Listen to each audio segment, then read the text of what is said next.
Welcome back to the Stuff for Whatever podcast. Your host, BQuanchi here. We have a very special podcast this week. But before we get started, I always like to say the best way to support me and the channel is to like, comment, and subscribe, watch, engage, whatever. I do upload videos on top of the podcast, mostly gaming videos lately.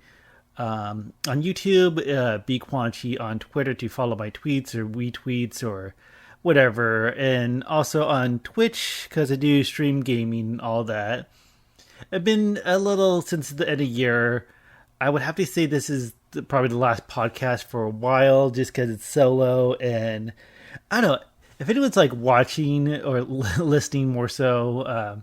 Like comment below. Like it's kind of weird because I have seen some numbers kind of like improve, even though it's a very small channel, very small like numbers and all that. But it's kind of like weird to just not really know what works or just do whatever. I'm not sure if it's just because how I've been titling the podcast episodes have been kind of like getting a few views, even if it's short. Like they click out of it. I don't know. I have no idea what I'm doing. I'm just some idiot with a microphone and a laptop and internet access. So a combination for whatever. Again, Stuff for Whatever podcast. But with that said, updates on the channel. I might do a few more streams throughout December. I do take vacation beginning of the year. It's just some personal stuff I always do. So there's going to be maybe a few less streams. Like I'm not going to stream Christmas Eve or New Year's Eve or anything like that. But I have some stuff in work. I still have to get back to some series, like some things I want to do on stream. I need to do the Sonic Adventure 2, the Chow Garden special I've been wanting to do. And resume Castlevania Symphony of the Night. And for that, I've also been wanting to. I still have to backlog this, but I want to record like more shorter gameplay videos, but with commentary, so kind of a let's play style. Because what I think I can do, I can like edit on the fly, whatever. Nothing too special, too spectacular. No like Markiplier or Game Grumps or anything like that, but.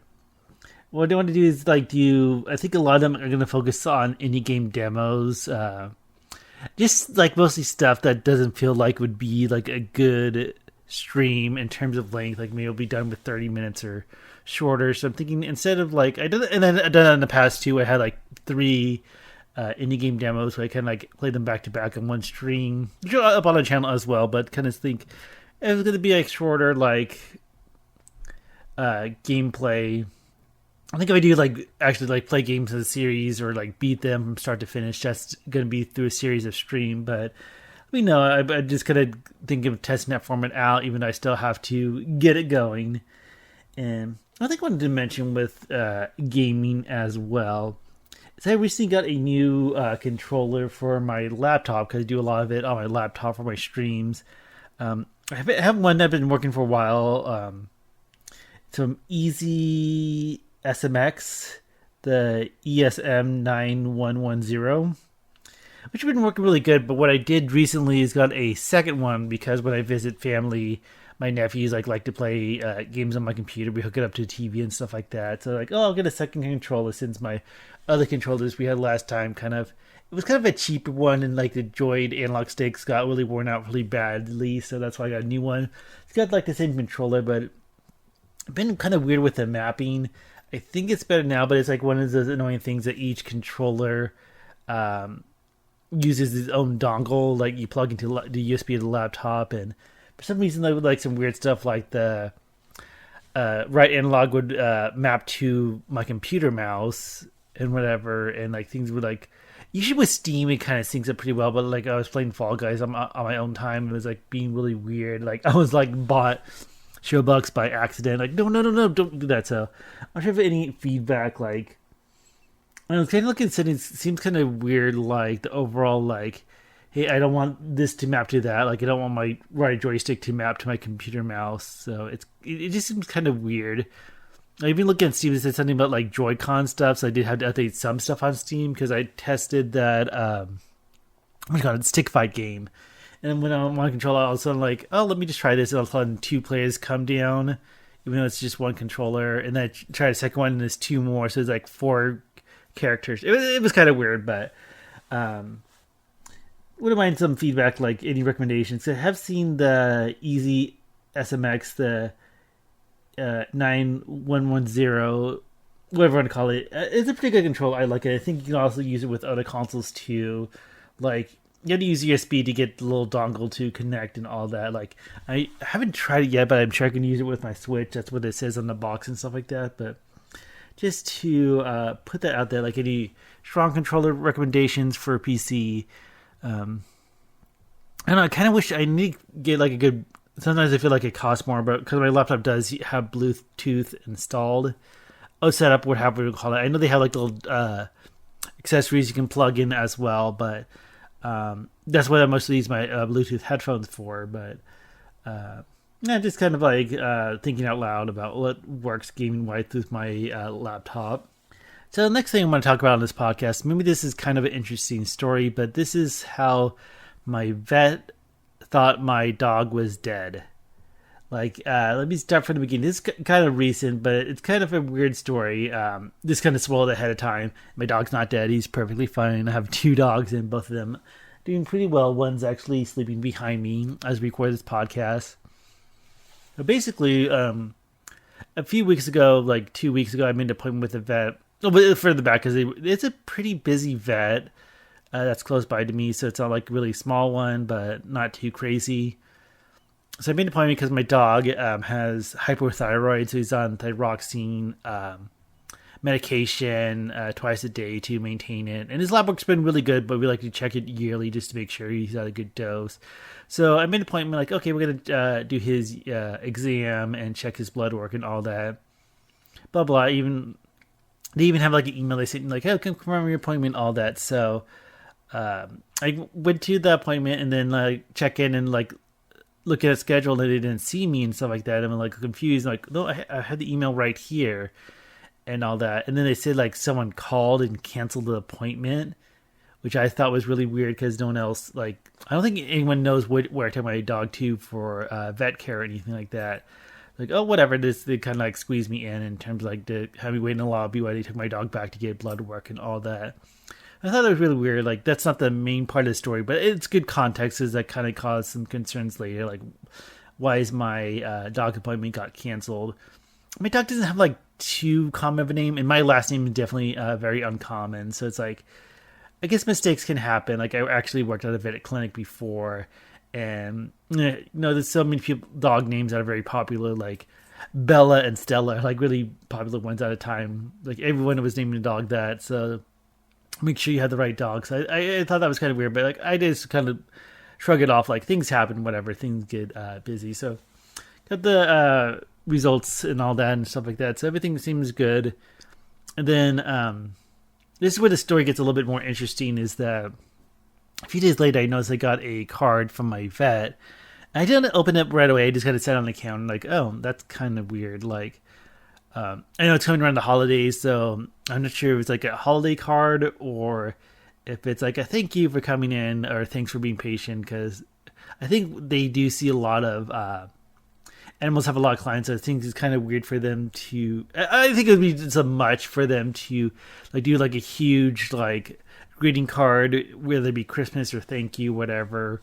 So, and then I eventually like had to look at it, and then I realized it was a sympathy card, and saying that sorry to hear that Spunky passed away, and I got like worried about it in a sense. Like my dog's perfectly fine, there's no issues, but I just got worried because I didn't know like if they updated my dog's record to mark him as dead in the system and stuff like that, especially if it messes with like reminders or prescription refills or whatever. And I got a little message, and I even got kind of worried too, because circling back to when I had the appointment like the week before or 2 weeks before, it got canceled. So I'm like worried, is someone like fucking with me? Is someone like messing with me, like calling my vet to cancel appointments that I made, or calling to say my dog's dead when it's not, and all that. So, and I feel like that's really rational. Like, what kind of psycho would do that? And again, going back, no one really in my personal life would know where to take my dogs to. But I kind of got that feeling. It's a much older podcast, the one about credit card fraud, but kind of like, someone like really fucking with me or trying to pretend to be me or fucking with my different aspects of my life. So I look at the message, I went a little back and forth to the vet, and yeah, it's just weird. Like they didn't update his record. Like for some reason they didn't mark him as deceased, put any notes about it, but a sympathy card got sent out. So it's kind of a weird, like, real thing, like, okay, I got a card that my dog died, but he's perfectly fine, and all that. So just weird stuff. Anyway, like, oh, if it's like nothing got fucked up record wise, then I'm not gonna worry too much about it. But I thought it was just like a really strange coincidence that the appointment was canceled, and then all of a sudden I get a sympathy card. Only thing that really makes sense to me logically is maybe someone had a dog with the same name, and they made an appointment around the same time. Maybe that dog had some medical issues, was getting a little bit better, so they canceled it, and then things went south. But yeah, this is kind of a weird situation that got me a little anxious and all that. But it's like weird to get a sympathy card for a dog that's perfectly alive and like sleeping on my couch while I'm looking at the card. So kind of weird stuff. So next thing I want to talk about is the Salvation Army. Because it's a holiday. This is, I guess you can say, the Christmas podcast. Not with too many people really listening, but I want to talk about the Salvation Army a bit. Because it always feels like a tradition, like clockwork. Like every year you always see the people ringing the bells with a little like collection pot, or what do you call it? Like a little stand that has like a little hanging pot that people donate money to. And it's always kind of feel like a spirit of charity and giving, all that, when it comes to like Salvation Army, especially like around the holidays as well, because it is a tough time for a lot of people, but also it's a season of giving as well. But my thing that I bring up the Salvation Army specifically is to say, don't donate to them. And I feel kind of, I don't know if I feel like so much of an ass saying that, but it feels like word gets around. I think just kind of being, LGBT, being a gay guy, that I feel a little bit more personal when it comes to that, because I feel like at least the Salvation Army isn't too shy about the really strong Christian beliefs and all that. And some organizations, criticize them that I could say they're very selective in who they help out in terms of like, is it gay or if it is Christian. Like, I feel like they're very anti-gay. Maybe that got better over time. It's really hard to really tell what's really true when it comes to those kind of things online, because it can be like a he said, she said, he said, they said kind of thing. But I feel like that's a common thing, is that Salvation Army is very Christian heavy with its beliefs. And I don't know, but basically I feel like it's like that sense of they're being selective on who they help out. So I'll be selective on who I donate money to with charities and stuff like that. I feel like, do your research. I kind of lean more towards local stuff. Like before last podcast, I really more strongly for like animal help and animal care. But like for the kids, LGBT, all that. But I feel like keeping it local, I don't know, it's always like it's like a blind faith kind of thing. Or like very trusting, like, you give them money for like, even when you check out at a grocery store, like, hey, do you want to donate $5 to feed the children, or a hospital, Red Cross, whatever, and just like hope that this company actually puts forward that money. But yeah, I feel like Salvation Army is like one of those, but they've been around so long, I feel like they're one of the standing, at least like a strong figure when it comes to like charity and helping others. Because I think they even have the little stores too, where it's kind of like a thrift store, but proceeds help charity and all that. And I had mixed things too. Like I always hear the good, and then I hear the bad. Like excluding like LGBT, but here like people like, oh, they saved my life. Like they have really good like recovery programs for alcoholics or homelessness or something like that. And then some people saying that. They went out like a halfway house and like took the belongings and stuff like that, and kind of like stealing from who they help out. Or if they take donations, employees like get first dibs and like keep whatever's good, and then when they don't like to just send it to the stores to be sold for a profit or for like charity. So here, I don't know. It's like, I don't know how big the Salvation Army is, and I feel like there's always shady aspects of organizations, good or I don't say good or bad, but bad would definitely be shady. But I don't know how often that pops up, like when things become really bigger on that. So I really like, I feel like an ass sometimes, because those people are out there, and there's probably like people who don't, I would say they don't know any better, but the people who have really good intentions, ringing little bells, trying to get donations, stuff like that. And I like treat them like they're like some ugly monster or something like that. Or maybe that's an exaggeration, but I always kind of feel like an asshole for like avoiding them and all that. But basically, I guess the point is that be selective when you give to charity and all that. It kind of sucks that some of the bigger names out there get the most attentions, don't have the best intentions themselves, but you never know what's true. Like when it comes to like activism and charity and stuff like that. I know like PETA's a big one that gets under fire a lot. Like they try to help animals, but then you have like the most like animal euthanasias with the shelters and stuff like that, and pocketing money. I don't know. I'm going to say allegedly all this. So I don't want to get like too like accusations when it comes to like these bigger charities. Although I don't think anyone's going to come for me for like spouting my mind when it comes to that. But as much as it kind of feels kind of an asshole thing to say, but like don't donate to the Salvation Army because I don't know. It is going to feel like they're selective and be more mindful, at least do some research on who you give your money to, even if it's a good intention of it's being for charity or for helping others out. Like, you never know. And that kind of sucks too, like to be so, what you want to call it, like when you, being so cautious and being so doubtful and all that it almost feels like, what, if it's not going to even go to a good cause, then why donate? So I think that puts a sour taste in a lot of people's mouth when it comes to charity. But I think as much as I like to be like kind of grumpy grump and stuff like that and pessimistic, trying to do the good in things and hope for the best, but not like hope for the best, but don't view the world in rose-colored glasses.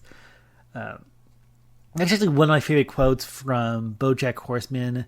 I'm going to misquote it, but it was along the lines of, if you see the world through rose-colored glasses and all the red flags just look like flags. So I think that's the thing too. Like, even though if you want to like see the best in people and organizations and things and all that, there's going to be red flags. You don't want to ignore them and you don't want to like neglect doing research or whatever. But kind of my 2 cents on the subject. I was going to say, I can donate that 2 cents to your little pot for the Salvation Army, like little donation person. I don't know. But yeah, just kind of more words. I don't feel like that's anything new. I'm not like breaking ground with like talking about Salvation Army being like shady or being selective or being anti-gay or whatever. It's a bit around. I've been seeing the memes pop out because of the holidays, but I felt like just mentioning it and talking about it.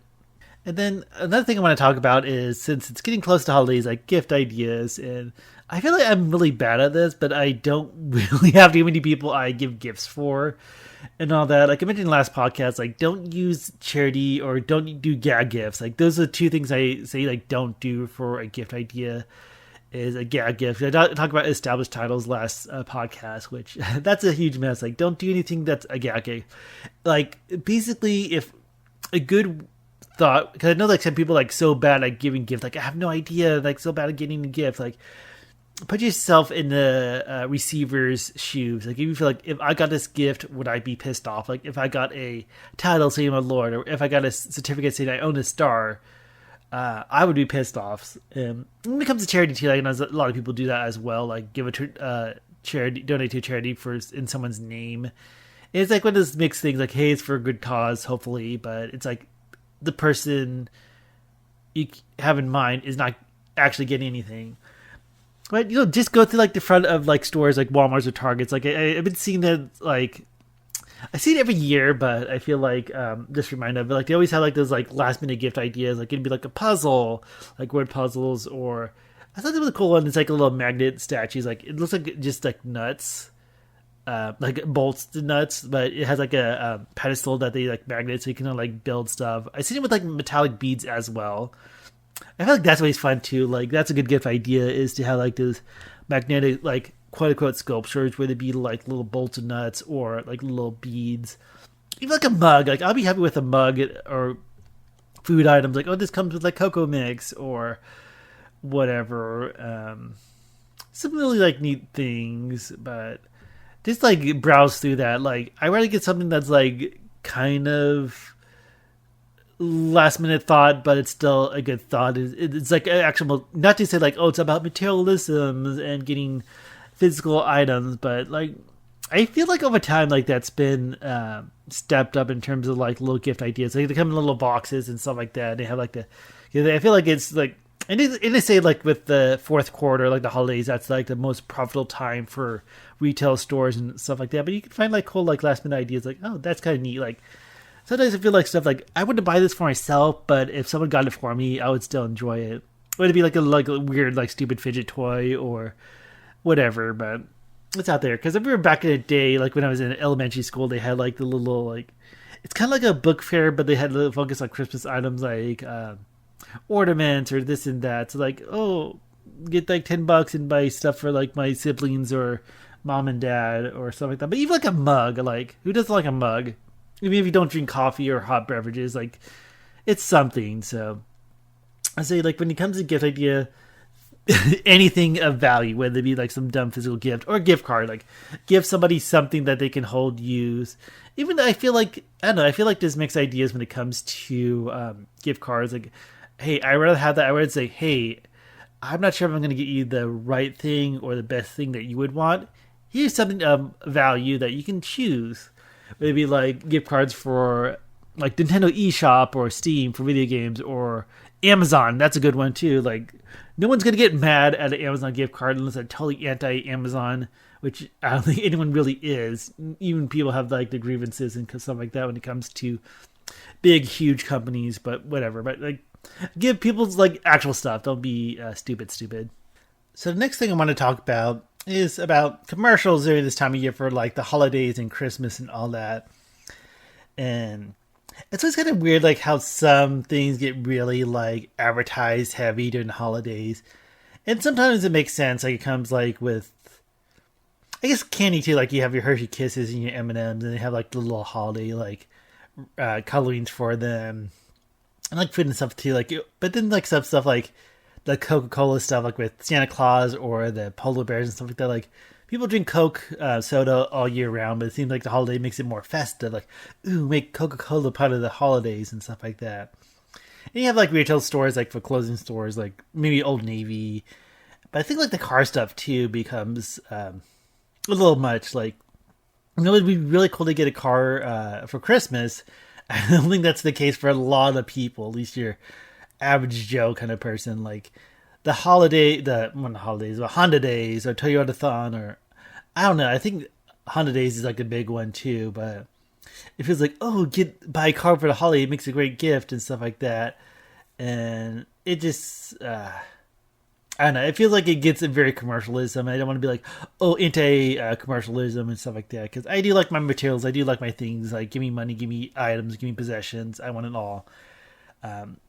I did have a quick segue back because I talked about gift ideas as well.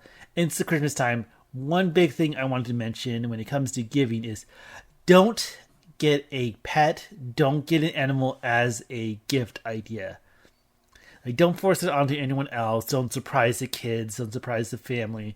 I feel like if we have this conversation, like, hey, we're likely going to get a dog, and it's a good time of year to, like, celebrate that. Like, if you are going to, I'm going to say this, don't get a dog, don't get a cat unless you can accept full responsibility for this animal, because they are living things and stuff like that. And people are like, oh, we got a puppy, and then like next few months they want to get rid of it, or they don't care anymore. I'm sure a lot of times that doesn't happen, but when it comes to like a living thing and responsibilities, don't surprise somebody with it. Like, it's more like, hey, we're going to get this animal, and this may be a good time of year to celebrate bringing a new dog or cat as part of the household. So I think it's a good, it's a fun way. I'm trying to think of just my childhood and stuff like that. I don't think we had too many times where like we got a new pet during the holidays, but like, don't use it as a gift idea or a Christmas surprise. So don't do that with like live animals, dogs, cats, whatever. I just want to get my little soapbox on that. But going back, I wanted to talk about Christmas commercials and ads and stuff like that, because sometimes I feel like it gets a little like, I want to say like carried away, but it feels like, hey, buying stuff, like buy a car, buy candy, buy Coke, buy soda and stuff like that. So I feel like it's very like make this brand part of the holidays, even though the holidays aren't about brands and cars and specific items and stuff like that. So kind of hard to think besides like Honda days and stuff like that. Try to think of too many like commercials like they're big. And there's like phones too, like oh, get the new iPhone. If you don't get it, it's a disappointment. I was kind of reminds me of that movie Jingle All the Way with like the was it Action Man? I forgot what the big toy was that in, but I feel like maybe it's part of movies too, where they kind of sell the idea like you need to get this it item, you need to get this it toy. I think with even consoles too, I think that becomes a big thing because we don't see new console releases like the PlayStation 5 or Nintendo Switch. So I think sometimes that can be a little iffy too, which kind of sucks. Like if we can't get it, it's kind of like I feel like we should have too much focus on that on the holidays. But what I wanted to mention is I had this funny idea for a Christmas commercial, kind of mocking that in the sense like how brands will push their product like, hey, make this part of your holiday, even though it really shouldn't be part of the holidays, but whatever. But let me set the stage. This is my idea for a Christmas commercial. So it starts off, we have this lovely family. It's like a married couple, and they have like maybe a 10-year-old daughter and a 8-year-old boy. So they have like your classic like husband wife with a daughter and son, and maybe they have a pet dog or something like that. So the commercial starts out like they're decorating the tree, like getting ready for holidays, so they're decorating the trees, and the daughter's like, "Ooh, I can't wait for Christmas this year. We're gonna do a tradition, right?" Like looking back at the parents and like, "Oh yeah, we do this every year. It's a big tradition." Like they're gonna be really vague about that and stuff like that. So it's gonna have that little passage of time throughout the month, and then maybe like next scene, the outside playing in the snow, building a snowman with the daughter and the son, and all that. They go, "Ooh, Christmas is coming soon. I can't wait. I look forward to this tradition every year." And then maybe the parents look kind of like a little anxious, kind of looking at each other like, "Ooh," like having that sense of doubt, basically having that sense of doubt. And then the next scene would probably be more at night, maybe in the den or office, and like the husband and wife are like having all these papers and stuff like that, like looking through like letters and forms. Like they look like maybe bills or finances and stuff like that. And then like the wife and husband and like look at each other like, "Do you think we could really swing it this year? Like it's looking pretty tough." Like they had that really sense of doubt. But what's this? Like in the corner by the doorway, the door is slightly cracked, and the daughter sees this, so she's getting a little concerned, like, "Oh my god, tradition, maybe it won't happen," and all that. And then the next scene, it's Christmas dinner and all that. So it's the next day, and you have the wife sitting at the table. There's the son, the daughter, and it's a nice spread of food, like the nice big old turkey, mashed potatoes, stuffing, all that. But they seem pretty down. Like this family's like waiting at the dinner table, kind of like being down, poking at the food or all that. And the husband, the dad, is nowhere to be found. So the like daughter's like, "Mommy, is dad gonna be here? Like, it's a tradition." And then like the mom will be like, "Your father's trying the best you can. Maybe we can just wait a little bit longer." And then what's this? You hear like a car pull into the driveway, some guy closing the door, opening the door, and the dog like runs and barks, and then like the son and dog like run to the door, like, "It's daddy's home." And he like, "Yes." And then he has this mysterious bag that he like puts on the counter, and like, and the daughter's like, "Are we doing the tradition? Is it really happening this year?" And the dad like reassures her with, "Yes, we're gonna do it." And then he pulls out of the bag the key item, which is gonna make the holidays everything. The key part of the holidays is a can of Ocean Spray cranberry sauce, like the jelly kind. So what he does, he opens up the can, dumps it into a bowl, and it's like that jiggly like can shape red blob, and he goes, "Here you go." And they get all happy, like they're clapping their hands, like having cranberry sauce for the Christmas dinner. I'll cut to like the end of the commercial where it's like the little announcement or whatever, and be like, "You can't have Christmas without Ocean Spray cranberry sauce." I just think that'd just be like a funny thing, like to stress like how key this cranberry sauce is to having a good holiday and stuff like that. Maybe I'm doing like a good job at explaining it, but I don't know. I think I had that like weird thing where like, "Hey, this sounds funny," and then when I vomit it out of my mouth, it's like whatever. But I did think funny, like in like really like traditional Christmas almost like a Christmas movie special, but make it all about like cranberry sauce, like a big jiggly can shaped blob of red goo of cranberry sauce, and like that's the key part. You can't have holidays, you can't have Christmas without cranberry sauce. So that's my idea for a Christmas commercial. So that would have it. It feels like it would be like a sketch on SNL or something like that. But I was gonna say something more talented would have to come up with that than me. But some recent episodes of SNL, recent seasons, maybe talent. I feel mean, but maybe talent isn't the most key component when it comes to SNL skits. But anyways. So I wanted to end this podcast with an old segment I haven't brought up too recently, but let's bring it back for the whatever report. So this kind of looking at news articles online and kind of just commentate them and all that. So I did mostly get them from like Reddit, some of the weird like subreddits and stuff like that. Nothing too crazy, but some stuff. I'm just actually looking at my tabs that I have open. Like some of them might be a little crazier than others, but let's go through some of them. So this first one is a Secret Santa volunteer is charged after incomplete toy delivery in Guernsey County in Columbus, Ohio. So they, I guess, like as a Secret Santa like volunteer stuff, and this guy got charged with a misdemeanor theft because there was several bags of toys that weren't delivered.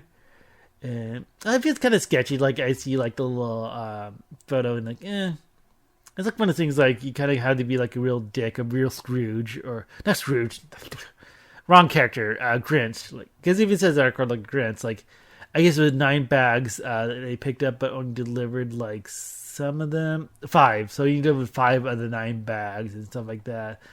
And it said like there was one found in his trunk, so it's kind of unclear what really happened. But it kind of sucks. Like, I'm not sure if someone's like trying to like take those toys and kind of like resell them for a profit on a down low or anything like that. But it says like the guy is on released on bail on bond, and next court date is in February. So that's what happening. It kind of sucks. Like going back to like what I said earlier with like donations, you don't know like what really happens. But it seemed like this guy. Allegedly, we don't know the whole story, but all of a sudden, like 4 bags of toys went missing and all that. But part of the Christmas season, all that. Okay, this next story isn't too crazy, but when I read it, like, and I looked into the article, my brain blew a fuse. Because remember a while back, there was an issue with Lady Gaga's dogs. Like her dog sitter who was like walking them got shot, and she was worried about her French bulldogs, and she just wanted them to be returned home. And like the person like stole them and all that. But it looks like the guy who did it is sentenced 21 years to prison and all that. What I brought this back was, take a moment, like remember that story?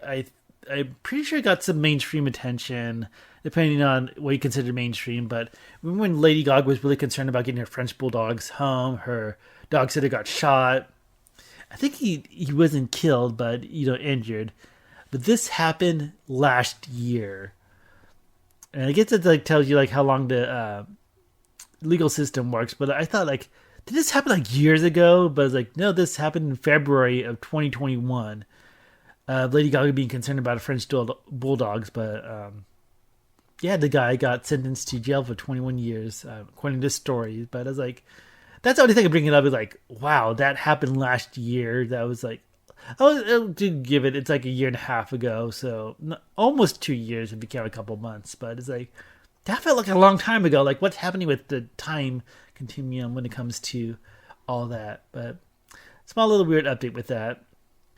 And this next story, this happened in Espanol. Okay, I'm bad with pronouncing stuff, but in Hispaniola, in New Mexico. It's a family business, and they, I guess they have like famous beef jerky, and thousands of dollars of it was stolen by thieves, which kind of sucks. The article says it's Dee Dee's finest beef jerky, just to shout that out from the story. But there's like surveillance. I can't even talk. it's almost the end of the podcast, but surveillance video of like a suspect grabbing bags of beef jerky and putting in a large trash bag. But with the bags, with the price of beef jerky nowadays, it probably like maybe took like 5 or 6 bags. Jokes aside, but that kind of sucks because I feel like this was more of a small business, like versus like a retail store or whatever. Then don't steal shit. Like that's fucked up in the first place. But all that. But I guess it's pretty neat. I'm just like, glancing through the article. But Dee Dee's Finest Beef Jerky opened in 2016, so 6 years old. And that sounds good. Like this is like random thing when it comes to beef jerky is that I always feel like it's overpriced. Like I feel like how much you get is like I can eat it in a few seconds, but yeah, it sucks. But yeah, someone just stole a bunch of beef jerky. So for this next story in the Whatever Report, it's a Florida man story. And basically, a man caught having sex with a dog runs to a church and destroys a nativity scene. And yeah, that definitely sounds like a Florida story. So it's this like 36-year-old guy. Yeah, several charges, including. I really don't get that. Like it feels gross when it comes to like sex crimes, especially with like animals. Ugh. And again, I said that before. Like I really care for animals. I grew up with all the pets. I have my 2 dogs and all that, but. Yeah, I'm not sure what the detail like. What did you out in public or something? Because it said like there were calls made, and then the crime was witnessed by several people, including a juvenile. And when confronted, he ran to a nearby church and is like knocked over Nativity's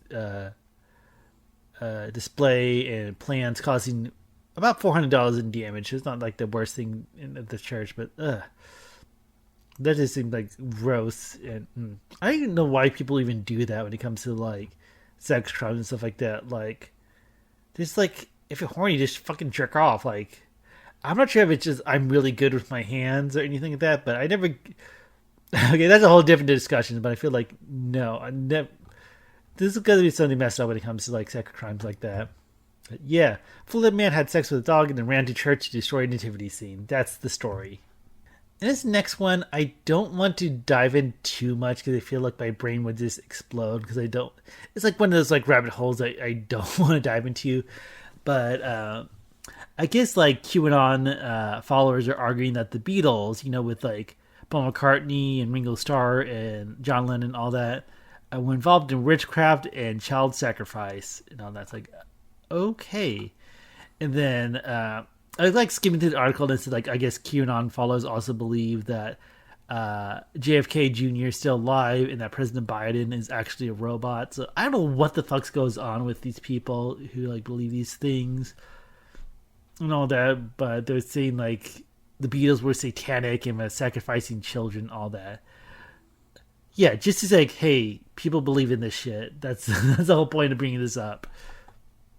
And the last story for the Whatever Report and for this podcast, this is kind of interesting if you look it up. But I believe this is in Canada because I'm looking at the article. It says Rolla, BC, which I believe is British Columbia, which is in Canada. It's like some things I just kind of like scroll down and like do extensive research. Like, who am I, Philip DeFranco? But they like did artwork with cow placenta. There you go. It looks kind of weird because it's like kind of like almost like coffin chest thing. I think it's supposed to be a chest, but like they have these different panels, almost kind of like a stained glass thing. But it looks kind of like artwork. I'm not sure what to make of it, but they just took the afterbirth from calving season to make this, so it's neat. Like, it's one of the things. Like, even though it does sound kind of gross, you think like cow afterbirth and art, but it's like. It's kind of neat, so I guess look it up and all that. But I'm pretty sure that's in Canada because, yeah, I'm pretty sure BC is Canada for British Columbia. Yeah, it's a like sometimes I don't want to like. I'm not no journalist. I didn't want to go to journalism school. I don't know all this stuff. Even though I like to bring on this segment on the podcast from time to time, Whatever Report, but.